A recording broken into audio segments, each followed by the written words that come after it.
My name is Max Mason, M-A-S-O-N. I was born on June 23rd, 1912. Estelle Schwartz Belford, born in Romania, 1900, what we used to call a shtetl. My name is Eliezer Ben Pinchas.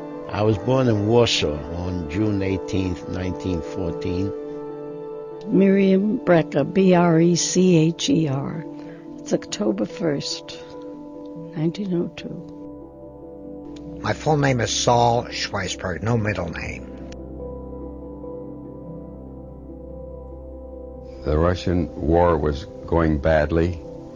The soldiers we saw passing by as they came back from the fronts in torn uniforms, no shoes, and they were stealing whatever they could. During that period, we experienced pogrom. We were all hiding. And at one period, we could not trace each other. My mother didn't know where her children were. There were fires, there was murder, there were wounded people, mostly Jews. We were refugees. We had to leave the town that we lived in, and it was a rough life. Most of my life was during the war years. You know, you couldn't get anything. You were always hungry. You didn't have nothing to eat. There was nothing around. Anybody, if you had a button from a coat, it was a big thing. You know, you had a button. Yeah, you should. I mean, a little box for matches you had. You know, you was a child. You know, you hold on to it. You think it's something. You know. We came by train. This was the first time I've ever been on a train. I remember that the Polish soldiers who were riding in the train were hassling my mother. They wanted the baby in her arms. My sister was 5, 6 weeks, maybe 7 weeks, and she was cradling my sister in her arms, and they wanted to take the child and throw her out the window.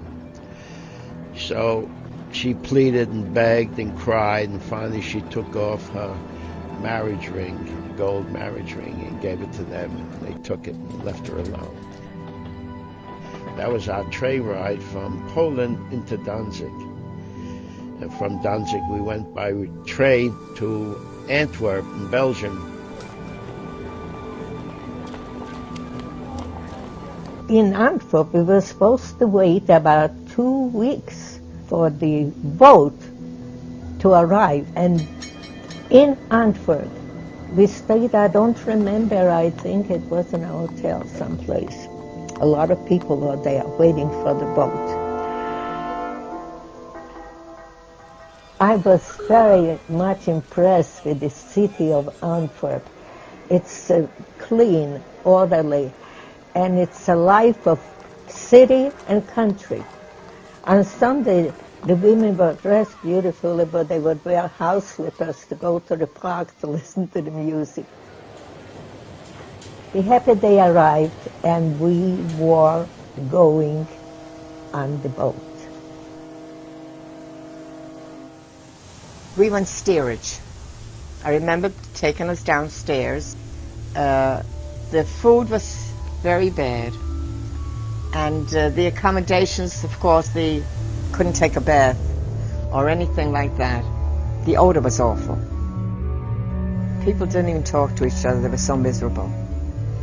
And we always huddled together. And it was very, very poor. Got very sick on the ship.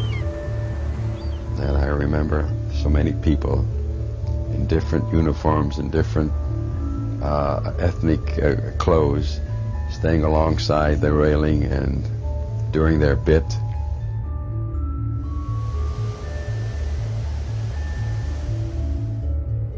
And people from upstairs, first class and second class, would look down at us and they'd feel sorry for us.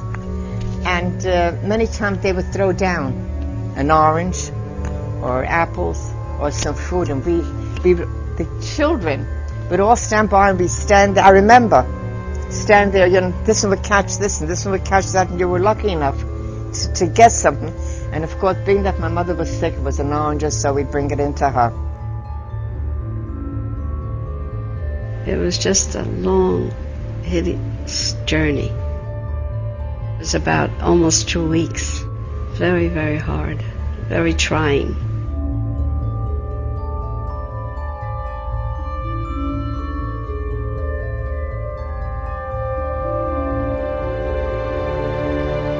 Then all of a sudden, we heard a big commotion, and everybody started yelling, they see the lady, the Statue of Liberty. And we all ran upstairs, and my mother got out of bed, we went upstairs, and everybody's down screaming and crying. You were kissing each other.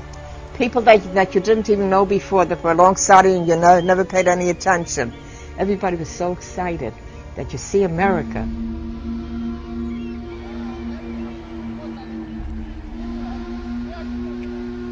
And then the ship came into port, and there was a doctor there, examined you, examined most of your hair, your head, your eyes, and we all passed. The people that did not pass, that they put aside, they had to go back.